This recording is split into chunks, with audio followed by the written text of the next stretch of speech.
नमस्कार सर्वांचे कथा लेखन मराठी स्टोरी या आपल्या चॅनेलमध्ये स्वागत आहे।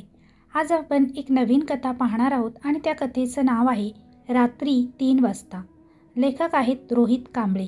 जर याआधी तुम्ही आपल्या चॅनेलला सबस्क्राईब नसेल केलं तर अशाच कथा पाहण्यासाठी नक्की आपल्या चॅनेलला सबस्क्राईब करून घ्या आणि आपल्या चॅनेलवरच्या इतरही कथा नक्की पहा। आता वळूया आपण कथेकडे। माझी बदली नेहमी होत असते। दर 6 महिन्यांनी बदली होते। या बदलीमुळे खूप त्रास व्हायचा। पूर्ण सामान इकडून तिकडे, मग घर आवरा, या सर्वांना मुले आणि माझी बायको खूप त्रासले होते। पण काय करणार, आम्ही नोकर माणसं, काही बोलू पण शकत नाही। यावेळी माझी बदली मनालीला झाली होती। खूप छान व सुंदर असे ते थंड हवेचे ठिकाण होते। यामुळे बायको आणि मुलंही खूप खुश होती। मी रोहित आणि माझी बायको प्रणाली व आमची 2 मुलं विकास आणि मयूर। आम्ही 5 तासांच्या मोठ्या प्रवासानंतर मनालीला पोहोचलो। सुंदर प्रसन्न असे वातावरण होते। प्रणालीला अशा थंड हवेच्या व निसर्गरम्य वातावरणात राहायला खूप आवडायचे। आम्हाला जे घर मिळालं होतं ते मेन रोडवरून जरा लांब होतं। पत्ता शोधत शोधत अखेरीस आम्ही नेमक्या ठिकाणी पोहोचलो। घराचे गेट मोठ्या आवाजासोबत मी उघडले। खान खान असं वाटत होतं त्या घरात खूप दिवसांपासून कोणी राहतच नव्हतं। पण ज्याच्या जागी माझी बदली झाली तो तर इथेच राहत होता। हा विचार करत असताना प्रणाली मला म्हणाली, अहो काय झालं, चला की आत। आम्ही घराजवळ पोहोचलो। घर कसलं मोठा वाडाच होता तो। दरवाजा उघडला, घर आतून स्वच्छच होते। कदाचित तो गेटच बिघडलेला असावा, मी स्वतःशीच म्हटलं। घर जेवढे बाहेरून मोठे होते तेवढेच ते आतूनही मोठे होते। खूप जुन्या काळातील बांधकाम वाटत होते, पण ते अजूनही खूप भक्कम व मजबूत असे दिसत होते। आम्ही याआधी एवढ्या आलिशान आणि मोठ्या घरात राहिलो नव्हतो। येथे प्रत्येकाला स्वतःच्या स्वतंत्र अशा खोल्यासुद्धा होत्या। 5 तासांच्या प्रवासामुळे सर्वजण खूप दमलेले होते। मी प्रणालीला म्हटलं, काही वेळ आराम करून मग घर आवरायला घे, मीही तुझी मदत करू लागेल। सर्व सामान तसंच सोडून आम्ही काही वेळ विश्रांती घेतली। आम्ही सर्व झोपलेले असताना मला काहीतरी पडायचा आवाज आला। त्या आवाजाने माझी झोपमोड झाली। मी उठलो, खाली किचनजवळ आलो। पाहिलं तर एक काचेचा ग्लास खाली पडून फुटला होता। मी पटकन केरसुणी घेतली व काचेचे तुकडे अलगद त्यात भरून बाहेर कचऱ्याच्या डब्यात फेकले। आता झोपमोड झालीच होती तर मी घराचं फर्निचर सेट करू लागलो। सोफा, कबर्ड सर्व मी व्यवस्थित जागेवर लावले। प्रणाली आणि मुलं अजून झोपलेलीच होती। मी त्यांना न उठवता बाहेर जरा फेरफटका मारायला निघालो। बाहेर कमालीचे थंड वातावरण होते, म्हणून मी उबदार कपडे घातले व बाहेर निघालो। मी मगाशी घाई गडबडीत घरात प्रवेश करताना बाहेरचा परिसर पाहिलाच नव्हता, पण आता माझं त्याकडे लक्ष गेलं। बाहेरचा परिसर खूप मोठा होता। सुंदर अशी लहान लहान फुलांची रोपटे होती। त्यावर गुलाबाची, जास्वंदीची व अजून खूप सारी फुले उमलली होती। तर दुसऱ्या बाजूला लहान मुलांना खेळायला झोके होते व एक मोठं घनदाट झाडही होतं। हे सारं सौंदर्य कोणालाही आवडेल असं होतं। आता माझा मूड मस्त फ्रेश झाला होता, म्हणून मी बाजारात जाण्यासाठी बाहेर माझ्या मार्गावर चालू लागलो। तितक्यात मागचा झोका हळूच मंद गतीने हलू लागला। त्याचा आवाज माझ्या कानावर पडला, कर कर। मी मागे वळून पाहिलं पण तिथे कोणीच नव्हतं, ना कुठल्या प्रकारचा वारा। तरी तो झोका झुलक्या घेत होता। असं वाटत होतं कोणीतरी त्या झोक्यावर बसलं आहे। मला कोणाची तरी हाक ऐकू आली, साहेब, नवीन आलात वाटतं। मी मागे पाहिलं तर गेटजवळ पेपरवाला उभा होता। तो मला म्हणाला, उद्यापासून इकडे पण पेपर टाकू का? मी म्हटलं, हो हो चालेल, टाक की। तसंही आता काही दिवस केबल वगैरे घ्यायला लागतीलच, तेवढाच टाईमपासही होईल। तू सकाळी पेपर टाकून जात जा, मी त्याला म्हणालो। पेपरवाला तेवढे बोलून निघाला व मीही माझ्या रस्त्याला बाहेर पडलो। येताना मी दूध, बिस्किट व अंडी सोबत घेऊन आलो। प्रणाली व मुलं उठले होते। प्रणाली म्हणाली, कुठे गेला होतात तुम्ही? किती उशीर झालाय बघा, घरही आवरायचं आहे, किमान मला उठवून तरी बाहेर जायचं। त्यावर मी म्हणालो, अगं मी आवरू। माझे शब्द तिथेच थांबले आणि माझं लक्ष गेलं। सर्व घर विस्कटलेलं होतं आधीसारखं। मी हे आवरूनच बाहेर गेलो होतो ना. मग मी तोंडातच पुटपुटत म्हणालो. अहो, स्वतःशीच काय बोलत आहात? चला या, हे सरकवण्यात माझी मदत करा बघू, प्रणाली मला म्हणाली. मला काहीच कळालं नाही. मी दूध वगैरे किचनमध्ये ठेवलं व पुन्हा फर्निचर सेट करू लागलो. पूर्ण 1 तासभर गेला ते आवरता आवरता. मला आणि मुलांना खूप भूक लागली होती. मी बाजारातून सामान आणलं आहे. जरा नाश्ता बनवतेस का? मी प्रणालीला बोललो. प्रणाली काही वेळात गरमागरम नाश्ता घेऊन आली. सर्वांनी पोट भरून खाल्लं. नाश्ता कसला, आमचं रात्रीचं जेवणच झालं होतं. ते आवरता आवरता रात्रीचे 9 वाजले होते. खूप दमलो होतो म्हणून 10 वाजेपर्यंत झोपायची तयारीसुद्धा सुरू झाली होती. मी आणि प्रणाली खालच्या खोलीत व विकास आणि मयूर वरच्या खोलीत झोपले होते. मी अंग टाकताच क्षणी मला गाढ अशी झोप लागली. रात्री अचानक मला जाग आली आणि तेवढ्यात माझ्या मोबाईलची रिंगही वाजू लागली. मी वेळ पाहिला तर रात्रीचे 3 वाजले होते. मी म्हटलं, एवढ्या रात्री कोण मला फोन करत असेल? नंबरसुद्धा अनोळखी होता. मी फोन उचलला. हॅलो, कोण? पण मला दुसरीकडून काहीच उत्तर आले नाही. मी पुन्हा हॅलो हॅलो, कोण आहे? एवढ्या रात्री फोन केला आहे, काही काम असेल तर बोला तरी, असे म्हणालो. तेवढ्यात मला दुसरीकडून झोका हलतानाचा आवाज आला. कर कर, जो की संध्याकाळी मला आलेल्या अंगणातल्या त्या झोक्यासारखाच होता. मी लगेचच फोन कट केला आणि म्हटलं, कोणीतरी नक्कीच माझा बालपणीचा मित्र माझ्याशी गंमत करत असेल फोनवर, ज्याचा नंबर माझ्याकडे नाही आहे. फोन ठेवून मी पुन्हा झोपून घेतलं. सकाळ झाली. उठायला जरा उशीरच झाला होता. कालचा थकवा अजूनही तसा थकवा जाणवत होता. विकास आणि मयूरला शाळेत सोडून मग मलाही कामावर जायचं होतं म्हणून भराभर आवरायला घेतलं. उशीर नको व्हायला म्हणून मी घाईघाईने नाश्ताही केला व विकास आणि मयूरला सोबत घेतले. आधी त्यांना शाळेत सोडले आणि नुकतीच बदली झाल्यामुळे त्यांचा इथल्या शाळेत पहिलाच दिवस होता म्हणून त्यांना शाळेत आत त्यांच्या वर्गापर्यंत सोडता सोडता आता मला खूपच वेळ झाला होता. मी झटक्यात किक मारून गाडी सुरू केली व वाऱ्याच्या सुसाट वेगाने ऑफिसच्या दिशेने निघालो. काही वेळातच ऑफिसवर पोहोचलो. गाडी पार्किंगला लावली आणि ऑफिसमध्ये गेलो. मी माझ्या टेबलवर बसणारच होतो की लगेच राजूने टेबलवर माझ्यासमोर फाईल्सचा गठ्ठा आणून ठेवला. राजू म्हणजेच आमच्या ऑफिसमधला प्यून होता.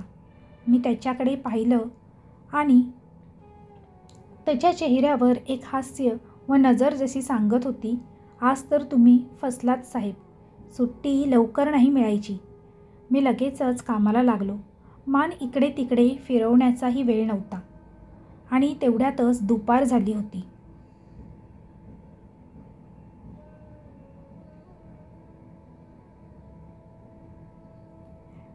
काम निम्म्यापर्यंत झालं होतं आणि आता खूप भूकही लागली होती. लवकर हातातलं थोडं काम होतं ते आटपलं व ऑफिसच्या बाहेर आलो. गाडीच्या डिकीमधला जेवणाचा डबा काढला आणि कॅन्टीनमध्ये जाऊन मस्तपैकी बसलो. डब्याचं झाकण हळूच उघडलं. मला जरा आश्चर्यच झालं. डबा पूर्ण रिकामा होता. त्यात काहीच नव्हतं. प्रणालीने याआधी असं कधी केलं नव्हतं. मला वाटलं नवीन जागा आहे व प्रवासामुळे दमलीही होती म्हणून असं चुकून झालं असावं कदाचित. मी कॅन्टीनमधून मिसळ पाव मागवला. माझं जेवण झाल्यावर मी लगेचच कामाला पुन्हा बसलो.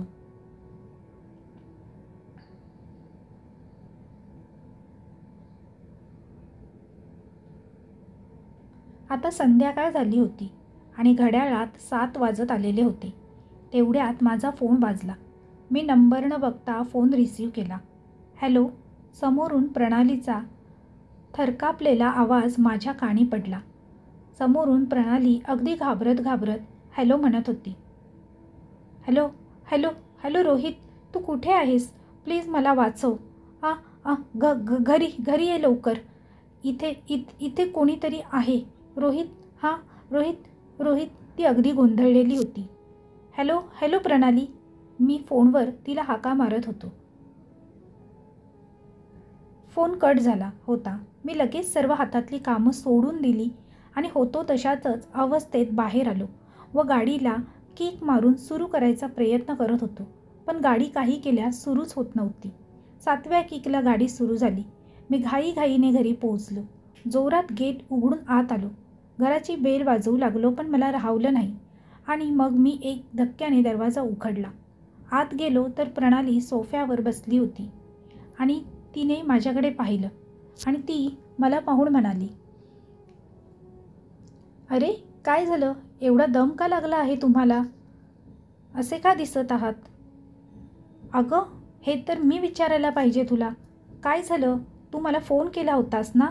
तुझा घाबरलेला गोंधळलेला आवाज ऐकूनच मी एवढा धावत पळत घरी आलोय. हातातलं काम टाकून आलोय मी तिला प्रतिप्रश्न केला. काय? मी तुम्हाला फोन केलेला? कधी? तेही घाबरलेल्या आवाजात? बघू बरं, तुमची तब्येत तर ठीक नाही आहे वाटतं. तीही गोंधळलेली होऊन मला विचारत होती. माझी नाही, तुझी तब्येत ठीक नाही आहे वाटतं. हे बघ, तुझा फोन आला होता. असं म्हणत मी तिला फोन दाखवला. मी तिला लगेच फोन काढून तिच्या चेहऱ्याजवळ नेला आणि फोनमध्ये तिचा फोन आलेला आहे हे दाखवलं आणि म्हटलं, बघ तू केला होतास की नाही ते. ती माझ्याकडे पाहून हसू लागली व फोन माझ्याकडे फिरवत म्हटली, तुम्हीच बघा. प्रणालीने मला आज दिवसभरात एकही कॉल केलेला नव्हता. केलेला असं फोनमध्ये दाखवत होतं. हे सर्व सोड. आज तू मला जेवणाचा रिकामा डब्बा दिला होता. हे बघ. मी डब्बा काढला व तिला उघडून दाखवला. पण मला माझ्याच डोळ्यांवर विश्वास होत नव्हता. डब्यात जेवण तसंच होतं. प्रणाली मला म्हणाली, हे बघा, तुम्ही दुपारी जेवलासुद्धा नाही म्हणून असं होतंय. नुसतं काम काम. स्वतःच्या तब्येतीकडे जरा पण लक्ष नाही. आता मलाही काहीच कळेनासं झालं होतं. डोक्यात विचारांचा तांडव खळबळ करत होता. डोकं फुटल्यासारखं वाटायला लागत होतं. काही कळेनासं झालं होतं की असं मला का होतंय म्हणून. तेवढ्यात मला तिने म्हणजेच प्रणालीने थोडं ग्लासात पाणी आणून दिलं आणि एक डोकेदुखीची गोळीही आणून दिली. मी ती गोळी पाकिटातून काढली व पाण्यासोबत घेतली आणि तिथेच सोफ्यावर रिलॅक्स होऊन बसून गेलो. तेवढ्यात प्रणाली पुन्हा आली व मला म्हणाली, हे घ्या, ही गोळी खा, तुम्हाला जरा बरं वाटेल. मी खूपच आश्चर्याने उठलो व तिला म्हटलं, अगं बाई, तू आत्ताच तर मला गोळी दिली आणि पाणीही दिलं. मी घेतलीही ती. ते बघ, तिथे मी गोळीचं पाकीटसुद्धा फेकलं आहे, पण तिथे काहीच नव्हतं. मी पूर्ण विश्वासाने तिला सांगत होतो, अगं खरंच मी इथेच ते गोळ्यांचं पाकीट टाकलं होतं. पण आता कुठे गेलं?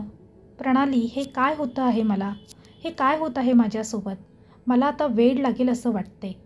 प्रणाली मला समजावत म्हणाली, अहो कामाच्या धगधगीने असं झालं असेल कदाचित आणि आपण नवीन जागीसुद्धा आलोय ना. मलाही तसंच वाटलं. ती म्हणाली, तुम्हाला थोडी विश्रांतीची गरज आहे. तुम्ही आपल्या रूममध्ये जाऊन झोपा. मी पोरं काय करतायत ते पाहून येते. असं म्हणून प्रणाली तिथून निघाली. मी रूममध्ये गेलो व पलंगावर पडलो.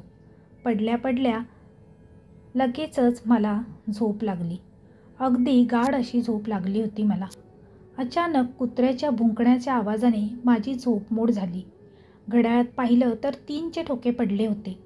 पाणी प्यायला ग्लास उचललाच होता तर त्या नीरव शांततेत माझ्या फोनची रिंग वाजली. नंबर पाहिला तर कालचाच नंबर होता. मी फोन उचलला. हॅलो कोण? का रोज रात्रीचे कोणाला त्रास देतात? जर गंमत करत असाल तर मी पोलिसात जाईल. पुन्हा मला समोरून त्या झोक्याचाच आवाज येत होता. कर. मी रागाने फोन बंद करून ठेवून टाकला आणि झोपून घेतलं.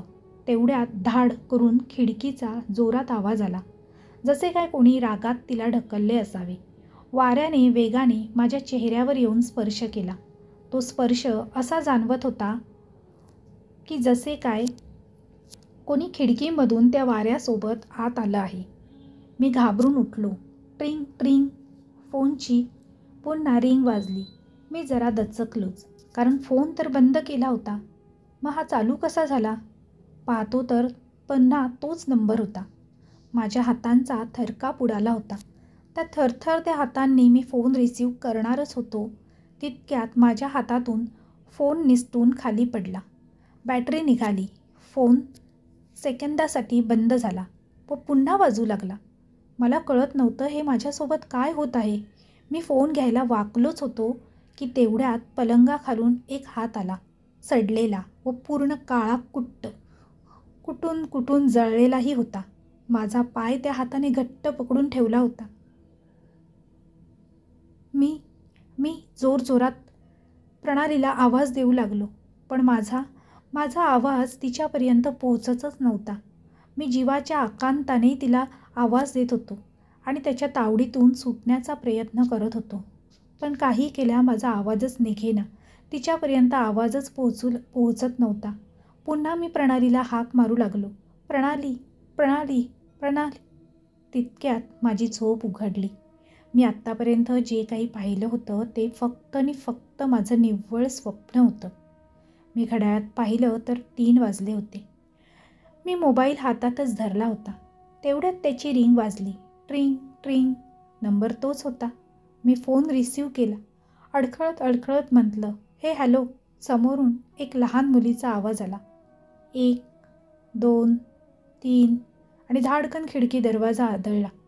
त्या आवाजाने प्रणालीसुद्धा उठली. यावेळी तिलाही दरवाजा आणि खिडकी आदळण्याचा दोन्हीचाही आवाज आला होता. मी वैतागलेल्या आवाजात म्हटलं, कोण आहेस तू? काय हवंय तुला? प्लीज माझा पिच्छा सोड.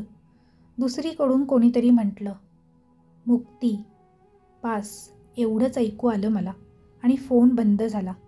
प्रणालीला मला विचारलं, काय झालं रोहित? एवढ्या रात्री कोणाशी फोनवर बोलत आहात? आणि हा एवढ्या जोरात कसला आवाज आला होता आता? मी प्रणालीला सगळं सांगणारच होतो. तोच विकास आणि मयूरची जोरजोरात किंचाळी ऐकू आली आणि मी आणि प्रणाली जोरजोरात धावत वर गेलो त्यांच्या रूममध्ये आणि ते दृश्य पाहून प्रणालीची तर शुद्धच हरपली. त्या दोघांच्या रूममध्ये गेल्यावर जे काही दृश्य दिसलं ते पाहून प्रणालीची शुद्धच हरपली.